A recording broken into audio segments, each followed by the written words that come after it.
Welcome back. Bulletin का आगाज करेंगे बड़ी खबर से। नून लीग ने नवाज शरीफ की वतन वापसी का मुतफिका फैसला कर लिया है। मरियम नवाज की वतन वापसी का भी कवी इम्कान है। नून लीग के बड़े इजलास की अंदरूनी कहानी मंजर-ए-आम पर आ गई है। ये भी फैसला हुआ है कि तारीख का ऐलान लंदन से होगा। नवाज शरीफ की सजा कलअदम कराने के लिए इस्लामाबाद हाई कोर्ट में फैसला चैलेंज किया जाएगा। इसी हवाले से बात कर लेते हैं। आसिम नसीर नुमाइंदा खुसूसी हमारे साथ मौजूद हैं। आसिम, इजलास की अंदरूनी कहानी, कौन कौन शरीक था, कौन कौन से अहम फैसले हुए हैं इस इजलास में, और ये भी बताएगा क्या वापसी पर मरियम नवाज वालिद को साथ ला रही हैं?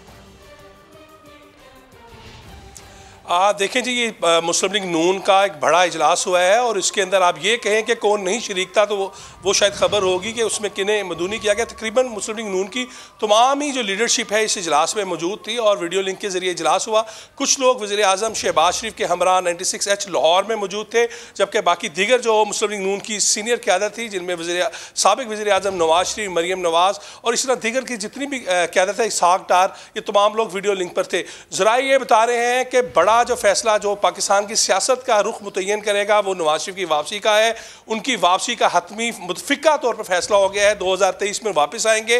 किस महीने की किस तारीख को आएंगे इब्तदाई महीनों का कहा जा रहा है, लेकिन अभी इसका जो ऐलान है वो हतमी ऐलान नवाज शरीफ खुद करेंगे लंदन में एक प्रेस कॉन्फ्रेंस के जरिए। इसका भी बाकायदा तौर पर फैसला हो गया। मरियम नवाज की हमने पूछा कि क्या वो वालिद के साथ आएंगे। ज़रा ये बता रहे हैं कि मरियम नवाज बहुत जल्द वतन वापस आ रही हैं और इस हवाले से उनकी जो है तैयारियां शुरू हो गई हैं। लाहौर समेत पंजाब में जो 9 है वहाँ पर बड़े जलसे रखे जा रहे हैं, जिसमें मुस्लिम लीग नून की मरकज़ी क़यादत जो है वो वहाँ पर जलसे करेगी। उससे कबल ही यहाँ पर लोगों के अंदर शौर बेदार करने के लिए पार्टी के अंदर नवाज शरीफ की वतन वापसी के हवाले से हाइप क्रिएट करने के लिए मुख्तलिफ कन्वेंशन रखे जा रहे हैं।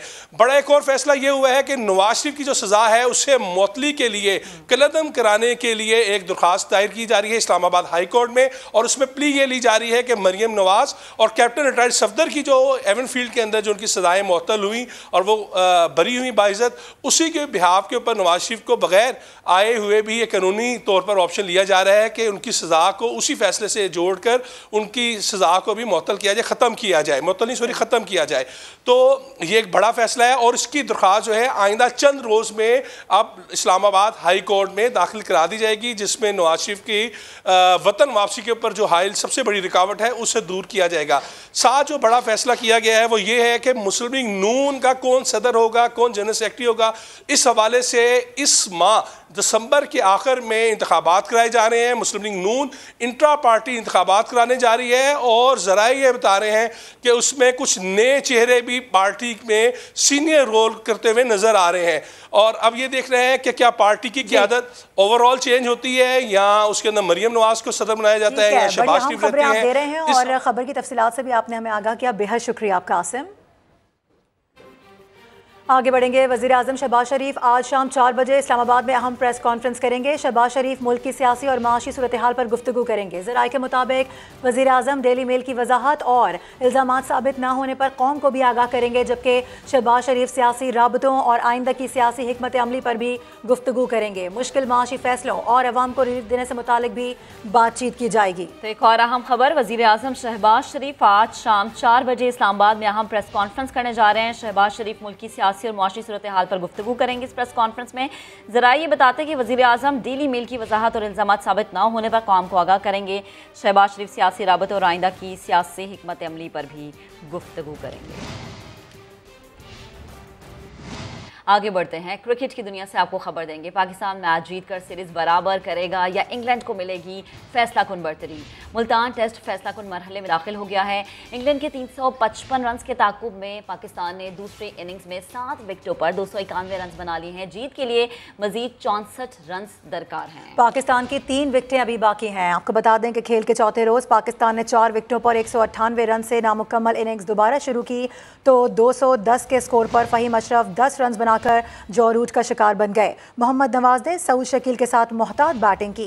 दोनों खिलाड़ियों ने छठी विकेट पर 80 रन की शराकत बनाई, जबकि मोहम्मद नवाज 45 रन बनाकर मार्क वुड की गेंद पर कैच आउट हो गए। सऊद शकील नर्वस 90s का शिकार हुए। वो 6 रन के फर्क से सेंचुरी स्कोर न कर सके। और मुल्तान में क्रिकेट फीवर हाई हो चुका है। क्रिकेट दीवाने पाकिस्तान टीम और अपने फेवरेट खिलाड़ी बाबर आजम को सपोर्ट करने के लिए पहुंच रहे हैं। खवातीन ग्रीन शर्ट्स की कामयाबी के लिए दुआगो नजर आती हैं। पाकिस्तान सपोर्ट कर रहे हैं, बाबर आजम फेवरेट है और इंशाल्लाह पाकिस्तान जीतेगा। शादाब को हम सपोर्ट करेंगे, शादाब बाबर आजम। आज इंशाल्लाह उम्मीद है कि पाकिस्तान जीतेगा। पहली दफ़ा मैच देखने जा रही हूँ, काफ़ी एक्साइटेड हूँ और मैं फ़ैन हूँ बाबर आजम की। बाबर आजम फेवरेट प्लेयर है, इंशाल्लाह जीतेंगे पाकिस्तान। पाकिस्तान में मेरा जो कैप्टन है बाबर आजम इज फेवरेट। सच पूछे तो मुझे शादाब बहुत अच्छे लगते हैं जो कि यहाँ पर नहीं है, लेकिन फिर भी हम अपनी टीम को सपोर्ट करने आए हैं। भाई जल्दी खेलने क्या जरूरत है, आप आराम से खेले, कल का दिन पूरा पड़ा है। चेजेबल टारगेट है ये, नहीं इंग्लैंड को देखे कैसे अटैकिंग क्रिकेट खेलते हैं, हम इस तरह क्रिकेट चाहिए। हम तो यही चाहते हैं कि पाकिस्तान ही जीते, बाकी देखते हैं अब जो अच्छा खेलेगा वही जीतेगा। मेरी रिक्वेस्ट है पीसीबी से भी कि मोहम्मद आमिर को दोबारा टीम में आना चाहिए। एक बार फिर से आपको लिए चलेंगे सियासी मैदान में। स्पीकर कौमी असेंबली राजा परवेज अशरफ ने ग्रैंड नेशनल डायलॉग की तजवीज़ दे दी है। कहते हैं तमाम सियासी जमातें कौमी अहदाफ मुतय्यन करें। समा के नुमाइंदे जावेद फारूकी को खुसूसी इंटरव्यू में कहा कि सियासी जमातें अपना काम करें, इस्टेब्लिशमेंट की तरफ ना देखें। मईशत को ठीक करने के लिए सबको पार्लियामेंट में आना होगा। उन्होंने दावा किया कि पंजाब असेंबली नहीं टूटेगी। आप समझते हैं क्राइसिस है, असेंबलियाँ तोड़ने की बात हो रही है, क्या इसका कोई सियासी हल आपको सामने नज़र आ रहा है? एक ग्रैंड डायलॉग की ज़रूरत है इस वक्त। तमाम जमातों के दरमियान एक डायलॉग होना चाहिए और उसमें कुछ ऐसे अहदाफ जो आपके कौमी अहदाफ हैं, नेशनल जो आपके ऑब्जेक्टिव्स हैं, नेशनल टारगेट्स हैं, नेशनल गोल्स हैं, उनको तय कर लेना चाहिए। आप क्या समझते हैं कि इस वक्त सूरत हाल क्या है? एस्टेब्लिशमेंट का इस वक्त सियासत में कोई किरदार है? सियासी जमातों को इस्टेब्लिशमेंट की तरफ बिल्कुल नहीं देखना चाहिए, उनको अपना काम करना चाहिए। ये कहा जा रहा है कि असेंबलियों की 1 साल तक या 6 माह तक मुद्दत बढ़ाई जा सकती है। मैं समझता हूँ कि सबसे ज़्यादा ज़रूरी ये बात है कि असेंबलियाँ अपनी मुद्दत पूरी करें। मईशत को दुरुस्त करने के लिए सबको पार्लियामान के अंदर आना होगा। पंजाब के अंदर क्या कोई सियासी तब्दीली आ रही है आने वाले दिनों में? देखिए पंजाब में भी बड़ी थिन मेजॉरिटी से हुकूमत कायम है। कोई 10 मेंबरान की बात है। 10 मेंबरान अगर इधर होते हैं तो एक हुकूमत बन जाती है, 10 मेंबरान अगर उधर होते हैं तो दूसरी हुकूमत बन जाती है। पंजाब असेंबली तोड़ देते हैं, KPK असेंबली तोड़ देते हैं, तो हुकूमत के पास कोई उसका मुतबादल प्लान मौजूद है? जनरल इलेक्शन से 4 महीने पहले तक कोई भी सीट खाली होती है उस पर बाई इलेक्शन होता है। लेकिन पूरी असेंबली अगर तहलील हो जाती है तो देखो उसका एक तो हल तो यही है कि जो सीटें खाली हों, अगर सारी भी खाली होती हैं तो इलेक्शन में जा सकते हैं। मेरा अपना ज़ाती ये ख्याल है कि असेंबली क्यों तोड़ेंगे। आखिरी जो इलेक्शन का साल होता है इसी में सारे तरक्याती काम होते हैं, इसी में आपकी दौड़ भाग होती है, इसी में आप लोगों को कुछ डिलीवर करना होता है। तो अगर आपने वो तोड़ दी तो फिर आप खुद रोड्स पर होंगे तो क्या आपको क्या फ़ायदा होगा। पंजाब के अंदर कोई सियासी तब्दीली होती है तो इसमें चौधरी परवेज़ इलाही की एक्सेप्टेंस है, क्या वो बरकरार रहें वो चीफ मिनिस्टर के तौर पर? देखिए चौधरी साहब एक मंजे हुए सियासतदान है, इसमें तो कोई शक नहीं। जो इस वक्त डिसाइसिव फैक्टर है, फैसला कौन तो उनके पास ही है। उनकी 10 वोट जो हैं इस वक्त भारी हैं बहुत। सरप्राइज़ दे सकते हैं वो। सियासत में तो सरप्राइजेज आते हैं। आगे बढ़ते हैं। तहरीक इंसाफ के चेयरमैन इमरान खान ने नए army chief general Asim Munir से बड़ी उम्मीदें लगा ली हैं। कहते हैं कि जनरल आसिम मुनीर की बहुत तारीफ़ें सुनी हैं, उनको वक्त देना चाहिए। नए सिपाही सालार हाफिज़ कुरान है, पुरुम्मीद हूँ कि वो अमल बिन मारूफ पर चलेंगे। इमरान खान का कहना था कि हुकूमत मईशत के बजाय मेरी ज़ाती घड़ी के पीछे पड़ गई है, घड़ी उनकी है, वो जो मर्जी चाहे करें। नया आर्मी चीफ है, इसको टाइम देना चाहिए। हमने इसकी बड़ी अच्छी चीज़ें सुनी हैं, जनरल आसिम की बड़ी तारीफें सुनी है मैंने, हाफिज़ कुरान है, और मैं ये उम्मीद रखता हूँ कि ये अमर बिल मारूफ पे चलेंगे। हम तो इनसे उम्मीद लगा के बैठे हुए। मैं इसलिए उम्मीद लगा के बैठा हूँ नए सेटअप से। बहुत ज़रूरी है कि हमारे जो नेशनल सिक्योरिटी के इदारे हैं वो देखें क्या हो रहा है। जो मैंने पेशन गोई की थी 1 जून में, अगर मेरा इंटरव्यू देख लें, बिल्कुल उधर वो लेके गए, डिफॉल्ट की तरफ ले गए। आपको फिक्र नहीं है कि आप पाकिस्तान किधर जा रहे हैं? बोल नहीं रहे। तो उनको इमरान खान की घड़ी की पड़ी हुई है। ये भी पहली दफा हुआ कि मैं अपनी घड़ी बेचूं, उसके ऊपर ही शोर मच किया है। मेरी जाती घड़ी है, मैं उसे बेचूं, मैं जो मर्जी करूं उसे। पंजाब और KPK असेंबली होंगी या नहीं होंगी? मैं आपको दिसंबर के कहा, आपको दिसंबर तक हो जाएगा पता नहीं। NRO 1 जनरल मुशर्रफ ने दिया, NRO 2 इधर जो मुल्क का ताकत में था उसने दिया। उधर वफाकी वजीर तरक्की और मनसूबाबंदी अहसन इकबाल ने कहा है कि पाकिस्तान डिफॉल्ट नहीं करेगा, बल्कि इमरान खान की सियासत दिवालिया हो चुकी है। समा के नुमाइंदा खुसूसी शकील अहमद से गुफ्तगू में उनका कहना था कि इमरान खान असलियत सामने आने पर बहकी बहकी बातें कर रहे हैं। सूबाई असेंबलियाँ तहलील की गई तो नुकसान उनका अपना होगा। इमरान खान साहब एक मायूस शख्स की तस्वीर पेश कर रहे हैं। उनको अब नज़र आ रहा है कि उनकी असलियत कौम के सामने आ रही है, तो वो अब कभी किसी की तरफ देखते हैं, कभी किसी की तरफ देखते हैं। आर्मी चीफ को उन्होंने अमर बिल मारूफ की तलकीन की है। कोई पाकिस्तान के बारे में बैनुल अक़वामी हल्का या कोई आवाज़ नहीं आ रही कि पाकिस्तान डिफ़ॉल्ट कर रहा है।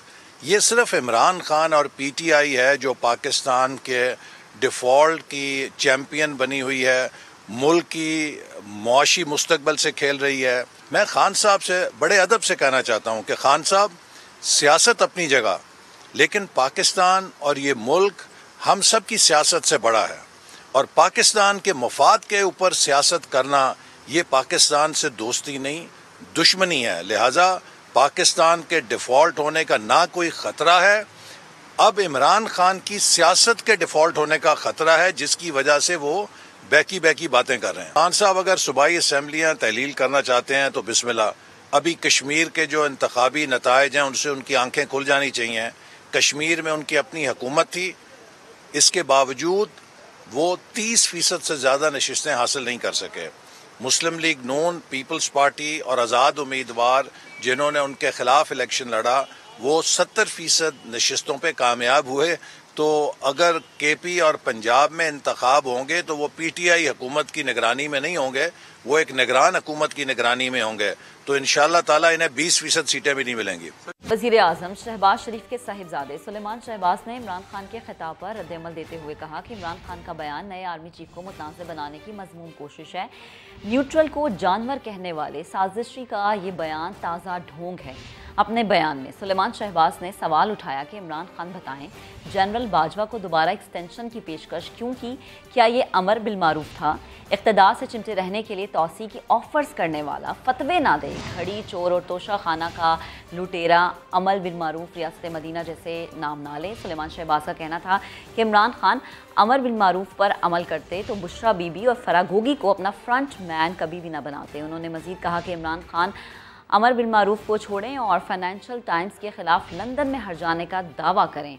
उन्होंने कहा कि नए इंतखाबात का फैसला इलेक्शन कमीशन ने करना है, फौज ने नहीं। और अब ये खबर कि वज़ीर आज़म शहबाज शरीफ ने चमन में अफगानिस्तान से शहरियों पर फायरिंग की मजम्मत की है। अपने ट्वीट में वज़ीर आज़म ने कहा कि पाकिस्तानी शहरियों की शहादत और दर्जन से ज़ायद अफराद का ज़ख्मी होना अफसोसनाक है। अफगान उबूरी हुकूमत यकीनी बनाए कि आइंदा ऐसे वाक़यात पेश ना आए। और अब आपको बताएंगे कि चमन पाक अफगान बॉर्डर पर फायरिंग के बाद पाकिस्तानी और अफगान हुकाम के दरमियान राबता हुआ है, जिसमें पाक अफगान बॉर्डर को बंद न करने पर इत्तफाक किया गया है। गुज़श्ता रोज़ अफगान फोर्सेस की जानिब से फायरिंग से 8 शहरी शहीद हुए और 17 से ज़ायद ज़ख्मी हो गए। इस वक्त चमन बॉर्डर पर समा के नुमाइंदे सईद अचकज़ई मौजूद है, उनसे मजीद बात करेंगे। सईद बताएगा, अब ये बॉर्डर तो बंद नहीं हो रहा है, आमदोरफ्त का सिलसिला किस तरह से जारी रहेगा? क्या फर्दर डेवलपमेंट हो सकती है? सिक्योरिटी को मजीद बेहतर बनाने का कोई प्लान है? गुज़िश्ता रोज़ चमन पाक अफगान सरहद पर अफगान फोर्सेस की जानिब से पाकिस्तानी सरहदी हदूद की खिलाफ वर्जी करते हुए चमन के सिविलियन आबादी पर माटर गोले और तोपखाने से गोले फेंके गए थे और जो सिविलियन आबादी है उनको निशाना बनाया गया था, जिसके नतीजे में 8 पाकिस्तानी शहीद जबकि 20 से ज़ायद जो है वो ज़ख्मी हो गए थे। जबकि पाकिस्तानी फोर्सेस की जवाबी कार्रवाई के बाद अफगान फोर्सेस की गोलाबारी का जो सिलसिला था वो बंद हो गया था। रात गए पाकिस्तानी और अफगान हुकाम के दरमियान राबिता हुआ था और मुज़ाकरात हुए थे, जिसमें दोनों ने इत्तेफाक किया गया था कि आज चमन पाक अफगान सरहद को खुला रखा जाएगा और दोनों ममालिक के दरमियान तजारती सरगर्मियाँ और पैदल आमदरफ्त जो है वो बहाल रहेगी। इस वक्त में चमन पाक अफगान सरहद पर मौजूद आप देख सकते हैं कि जो तजारती सरगर्मियाँ हैं या पैदल आमदरफ्त है उनका सिलसिला जारी है और मामूल सूरत-ए-हाल जो है वो मामूल पे आ चुके हैं और तजारती सरगर्मियाँ बहाल है। दोनों हुकाम की जानिब से ये इत्तेफाक किया गया था कि आइंदा ऐसे वाक़यात को रोकने के लिए आपस में जो है वो मुज़ाकरात करेंगे, आपस में राबिते रखेंगे ताकि इस तरह की जो वाक़यात है वो पेश ना आ सके। अपडेट्स के लिए आपका बेहद शुक्रिया। एक और अहम खबर है, कराची के मुख्तलिफ इलाकों में गैस का बहरान शिद्दत इख्तियार कर गया है। कहीं दिन में तो कहीं रात भर गैस नहीं होती। समा के नुमाइंदे खुर्शीद आलम ने मुख्तलिफ इलाकों में ख़वातीन से उनकी मुश्किलात जानने की कोशिश की है, आपको भी दिखाते हैं। कराची के मुख्तलिफ इलाकों में गैस का बहरान जारी है। कहीं दिन में तो कहीं रात में घरों में गैस नहीं होती। ऐसे में मुख्तलिफ इलाकों के लोग किस तरह गुजारा करते हैं ये हम मालूम करेंगे शहर के मुख्तलिफ इलाकों में जाकर। मैं इस वक्त मौजूद हूँ नॉर्थ कराची सेक्टर 1A4 के इलाके में, जहाँ पर खातून लकड़ी पर खाना पकाने पर मजबूर हैं। हम मालूम करेंगे यहाँ के मकीनों से यहाँ की सूरत हाल। काफ़ी टाइम हो गया यहाँ पर, सर्दियों में तो ये हाल होता है, बिल्कुल भी गैस नहीं आती है। सुबह बच्चे स्कूल जाते हैं, नाश्ते के लिए जो है आप लकड़ियाँ पहले जलाओ सुबह 6 बजे उठ के, उसके बाद वो जलती हैं, फिर नाश्ता बनता है, उसके बाद फिर बच्चे स्कूल जा सकते हैं। क्योंकि इसकी वजह से जो है बच्चे स्कूल में मसला हो रहा है बच्चों के, फिर जो ऑफिस जाने वाले लोग हैं वो टाइम पर नहीं पहुँच सकते।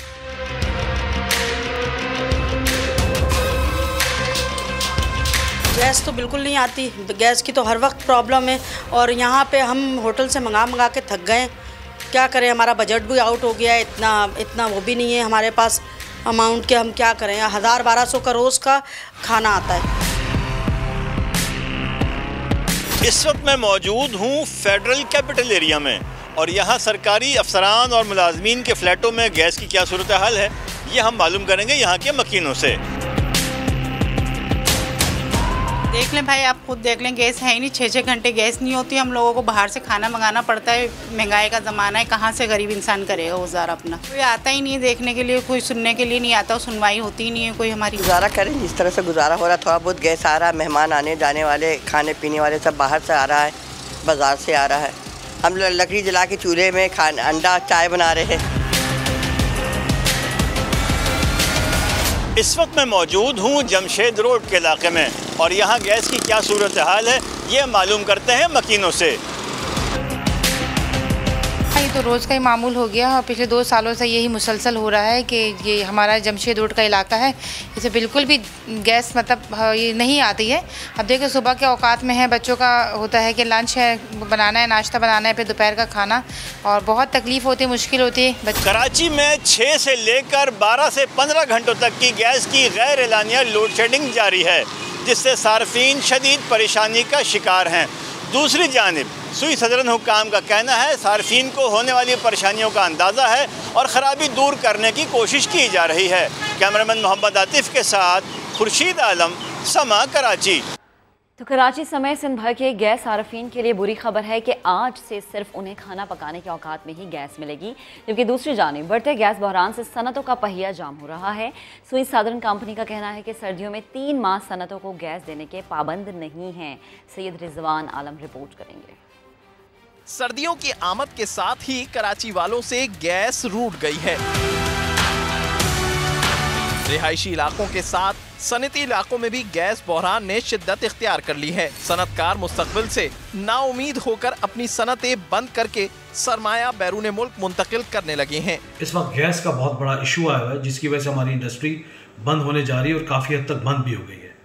आपको पता है जब इंडस्ट्री बंद होती है तो लेबर को निकाला जाता है और उसकी वजह से लॉ एंड ऑर्डर की सिचुएशन ख़राब होने के चांसेस बहुत ज़्यादा होते हैं। अगर हमें टाइमली गैस नहीं मिली तो हम मैन्युफैक्चरिंग नहीं कर पाएंगे और टाइमली एक्सपोर्ट नहीं कर पाएंगे, जिसकी वजह से हमारी LCs एक्सपायर हो जाएंगी और ये बिज़नेस जो है वो दूसरे ममालिक में शिफ्ट हो जाएगा। रिहायशी इलाकों में भी सूरत हाल संगीन है, जहां 24 घंटे में सिर्फ चंद घंटों के लिए गैस दी जा रही है। लेकिन सुई गैस हुक्काम का दावा है कि घरेलू सार्फिन को सहूलत देने के लिए नॉन एक्सपोर्ट इंडस्ट्रीज के बिजली घरों को 3 माह गैस नहीं दी जाएगी। घरेलू सारिफ को गैस पहुँचाना अवलीन जिम्मेदारी है। इस वजह से हमें दूसरे सेक्टर्स को जो कि तरजीह पर नीचे होते हैं थोड़ा गैस के लोड को मैनेज करना पड़ता है। SSGC ने जितनी भी गैर बरामदी सनतें हैं जो कि नॉन एक्सपोर्ट इंडस्ट्रीज़ हैं, उनको पावर जनरेशन के लिए जो हम गैस दिया करते थे उसको हमने मुनक़ता कर दिया, क्योंकि हमारा उनके साथ मुआहिदा सिर्फ 9 महीने का है। 3 महीने के लिए हम उनको गैस देने के पाबंद नहीं। SSGC के मुताबिक सर्दियों में गैस की यौमिया जरूरत 1200 से 1300 MMCFD है, लेकिन गैस की दस्तियाबी 900 MMCFD है। इस खला को पूरा करने के लिए गैस लोड शेडिंग करना मजबूरी है। कैमरामैन फैसल आगाही के साथ सैयद रिजवान आलम, समा, कराची। आगे दिखाएंगे कौन बनेगा चैंपियन। अभी आपको अपडेट करें कि कायमा कमेटी बराए पेट्रोलियम के इजलास में वज़ीर ममलिकत पेट्रोलियम मुसद्दिक मलिक की अदम शिरकत पर अरकान ने बरहमी का इजहार कर दिया है। सेनेटर फिदा मोहम्मद ने इजलास शुरू न करने पर जोर दिया तो चेयरमैन कमेटी ने कहा कराची से लोगों को बुलाया हुआ है, इजलास पर अखराजात आए हैं, कैसे शुरू ना करें। आइंदा वज़ीर ममलिकत ना आए तो चेयरमैन सेनेट और वज़ीर आज़म को लिखें। अभी आपको खबर दें कि सऊदी अरब और चीन में 50 अरब डॉलर की सरमायाकारी के समझौतों और मुआहदों पर दस्तखत हो गए हैं। सऊदी अरब के वज़ीर सरमायाकारी खालिद अल फालिह ने ब्लूमबर्ग को इंटरव्यू में कहा है कि इन मुआहदों में निजी और सरकारी दोनों शोबे शामिल हैं। गुज़िश्ता हफ्ते चीनी सदर शी जिनपिंग ने सऊदी वली अहद शहज़ादा मोहम्मद बिन सलमान की मेज़बानी में चीन अरब सरबरा इजलास में शिरकत की थी। चीन और सऊदी अरब के दरमियान ताल्लुकात मज़ीद बेहतर बनाने पर जोर दिया गया था। और खबरों के सिलसिले को आगे बढ़ाएंगे, आपको अपडेट करें रावलपिंडी से, जहां गोल्डन कॉलेज की निजकारी के खिलाफ तुलबा का एहतजाज जारी है। तुलबा ने मरी रोड ब्लॉक कर दिया है। मजीद बात करेंगे अपने नुमाइंदे उमर आसिफ से। उमर, बताएगा एहतजाज इस वक्त किया जा रहा है, कोई मुज़ाकरात की सूरत नजर आती है? जी बिल्कुल, देखिए ये गोल्डन कॉलेज रावलपिंडी है, रावलपिंडी के एक तारीखी कॉलेज जिसकी निजकारी के खिलाफ तलबा और तलबात की बड़ी तादाद जो है इस टाइम मरी रोड पर मौजूद है और उन्होंने मरी रोड को दोनों जानिब से ब्लॉक कर दिया है और इस टाइम वो एजुकेशन दफ्तर के सामने खड़े हुए हैं। ना जिला इंतजामिया की जानिब से कोई मुज़ाकरात के लिए आया है, ना ही एजुकेशन डिपार्टमेंट की तरफ से कोई ऐसा बंदा सामने आया है जो कि पंजाब हुकूमत की जानिब से इनसे मुज़ाकरात कर सके। यहाँ पे तलबा और तलबात की जानिब से शदीद नारेबाजी भी की गई और नारेबाजी में जो साबिक वफाकी वज़ीर दाखिला है उनको भी निशाना बनाया गया। यहाँ पे लोगों का कहना है कि एहतजाज का सिलसिला तब तक जारी रहेगा जब तक इनके मुतालबात नहीं माने जाते। इससे कबल जो है तलबा जो रहनुमा है उनकी जानिब से प्रेस कॉन्फ्रेंस भी की गई थी और अपने नुकात भी पेश किए गए थे, लेकिन अगर दूसरी जानिब देखा जाए तो इनके एहतजाज की वजह से जो शहरी हैं उन्हें परेशानी का सामना है, चूँकि मरी रोड को जो है। बेहद शुक्रिया, आप डिटेल्स दे रहे थे। आगे बढ़े और आपको बताएं कि इलेक्शन कमीशन ने पीटीआई से मुतालिक कल समाअत के लिए मुकर्रर 4 केसेस डी लिस्ट कर दिए हैं। मुकदमात को बेंच की अदम दस्तयाबी के बायस कॉज लिस्ट से निकाला गया था। अब समाअत 20 दिसंबर को होगी। डी लिस्ट किए गए केसेस में इमरान खान को पार्टी चेयरमैनशिप से हटाने और उनके इंतखाबी अखराजात की तफसीलात जमा न कराने के मुकदमात भी शामिल हैं, जबकि ममनुआ फंडिंग जब्तगी केस और ज़मनी इंतखाबात में इमरान खान की कामयाबी का नोटिफिकेशन जारी न करने की दरख्वास्त पर भी समाअत होना थी। इमरान खान, असद उमर और फवाद चौधरी के खिलाफ तौहीन इलेक्शन कमीशन केस की समाअत कल ही होगी। हम खबर आपको देते हैं सिंध हाई कोर्ट से, जहां परवीन रहमान कत्ल केस में मुल्जिमान की नज़रबंदी का हुक्म कलअदम करार दे दिया गया है। मुल्जिमान की नज़रबंदी से मुतालिक नोटिफिकेशन भी गैर कानूनी करार दिया गया है। मजीद बात करेंगे नुमाइंदे खुसूसी इरफानुल हक ने हमें ज्वाइन किया। इरफान, अदालती समाअत से मुतालिक बताएगा क्या रिमार्क्स रहे? देखिए, मजमूई तौर पर जो प्रोसिक्यूशन या फिर सिंध हुकूमत है, महकमा दाखिला है, उसकी जानिब से कोई जवाब पेश नहीं किया जा सका मुल्जिमान की नज़रबंदी का। 5 मुल्जिमान को सिंध हाई कोर्ट ने बरी करने का हुक्म दिया था, जो इंतज़ामी दहशतगर्दी की अदालत की सज़ा थी। अदालत ने कलअदम करार दे दी थी और उसके बाद मुल्जिमान को नज़रबंद किया गया। अदालत ने अपने हुक्म में करार दिया है कि जो नोटिफिकेशन है महकमा दाखिला का मुल्जिमान की नज़रबंदी का, अब वो गैर कानूनी है, उसका कोई जवाब नहीं है और प्रोसिक्यूटर जनरल या फिर IGP की जानिब से उसका कानूनी जवाब पेश नहीं किया जा सका। इसलिए ये इस नोटिफिकेशन को कलअदम करार दिया गया और मुल्जिमान की जो बरियत है उसका हुक्म बरकरार है। इसके अलावा एडिशनल एडवोकेट जनरल ने दरख्वास्त की कि अदालत से कि अपना हुक्म कुछ दिनों के लिए मअतल किया जाए ताकि सिंध हुकूमत सिंध हाई कोर्ट के फैसले के खिलाफ सुप्रीम कोर्ट में अपील दायर कर सके। अदालत ने ये इस्तदा भी मुस्तरद कर दी है और अपने ऑब्जर्वेशन में कहा है कि आप सुप्रीम कोर्ट जाना चाहते हैं। ठीक है इरफान, आपका बेहद शुक्रिया। आगे बढ़ेंगे। MQM के मरकज़ 90 से धमाका खेज मवाद बरामदगी के केस में सिंध हाई कोर्ट ने मुल्जिमान की बरियत के खिलाफ सरकार की अपील मुस्तरद कर दी है। सिंध हाई कोर्ट ने केस के 13 मुल्जिमान की सज़ाओं में इजाफे की रेंजर्स की दरख्वास्तें भी मुस्तरद कर दी हैं, जबकि इंसदाद दहशतगर्दी अदालत ने धमाका खेज मवाद केस में नादिर शाह समेत 14 मुल्जिमान को बरी किया था। प्रोसिक्यूशन के मुताबिक ATC ने MQM के 13 कारकुनों को मुख्तलिफ सज़ाएँ भी सुनाई थीं। गैर कानूनी असलहा केस में सज़ाओं में इजाफे और बरियत के खिलाफ अपील दायर की गई थी।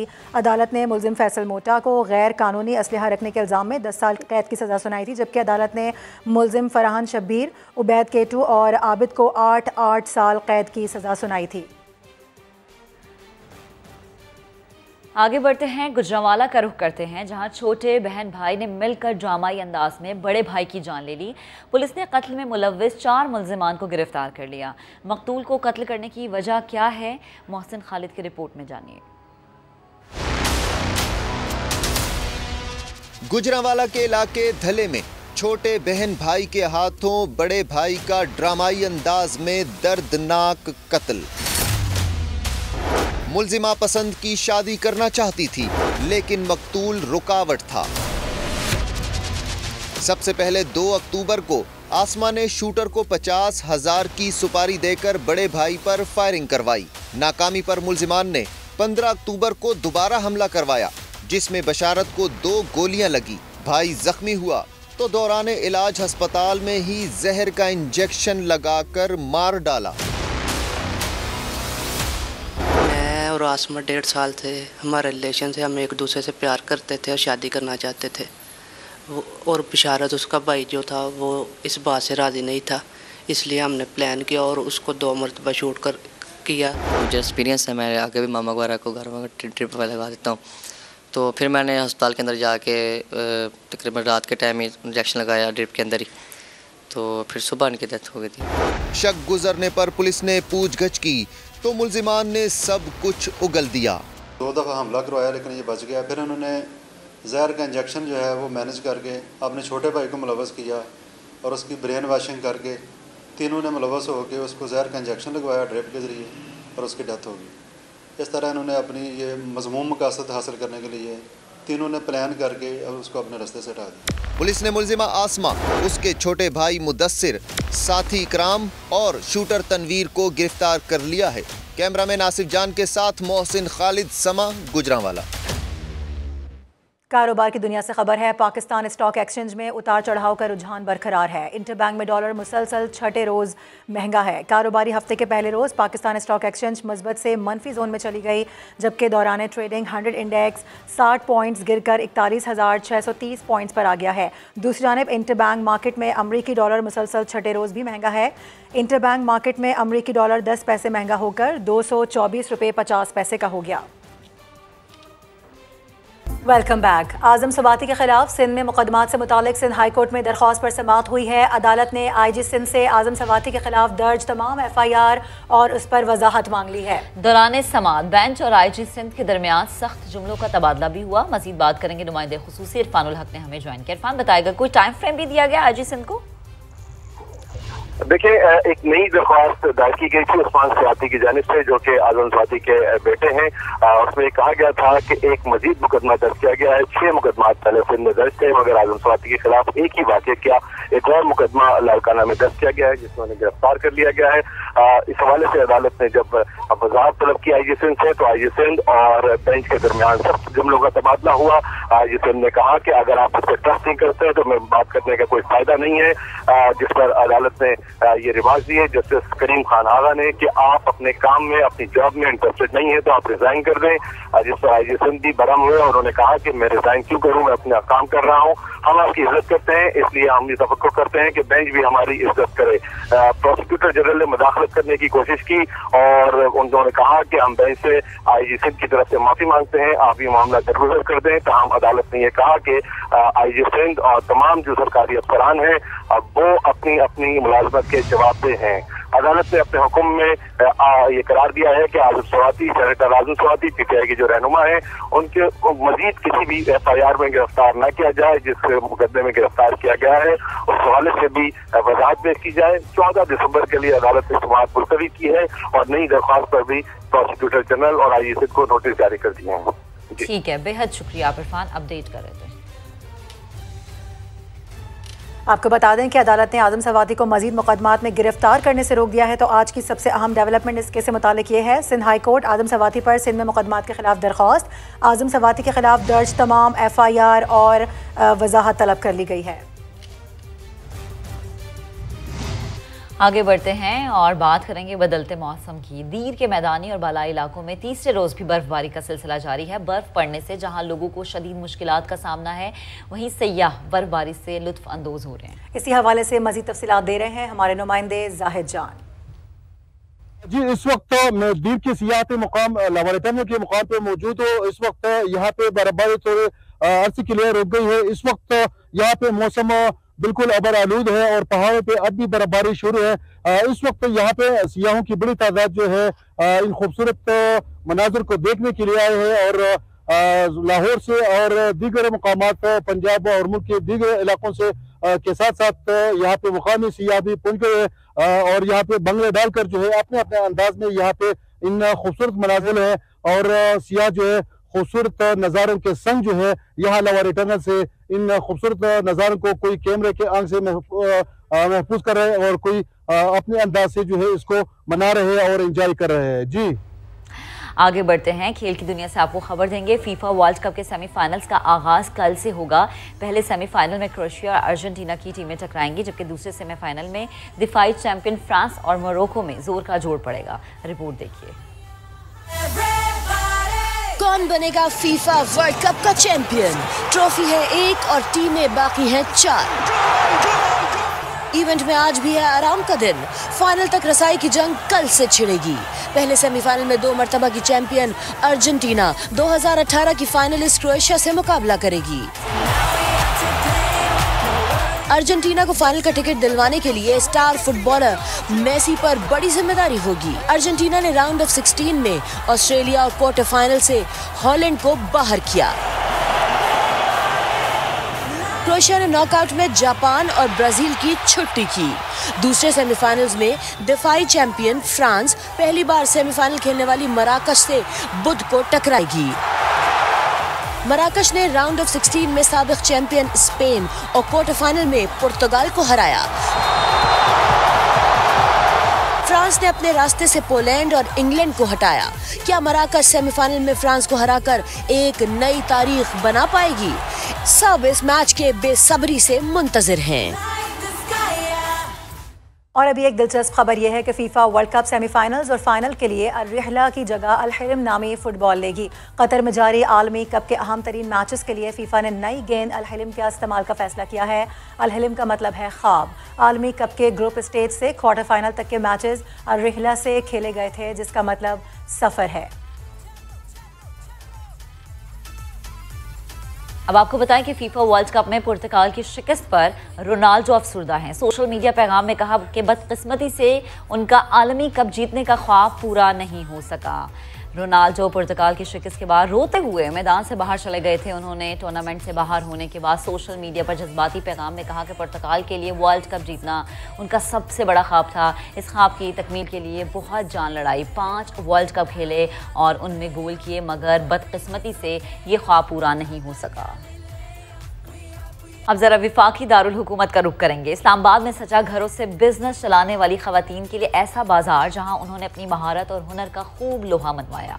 फरार रब्बानी की रिपोर्ट में जानिए।